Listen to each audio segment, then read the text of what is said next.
I'm a senior research analyst for Trilateral Research. I have been working in this space of artificial intelligence for some time now.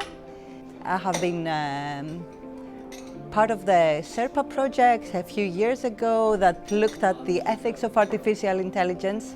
So I guess that's why I'm called for this project.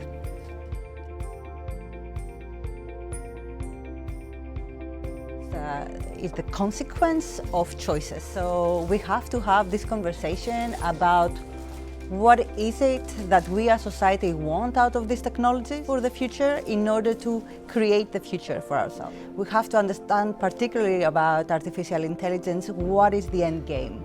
What do we want AI to facilitate? So unless we have these conversations now and embed it in a wider societal discussion, we cannot envision what we want to produce.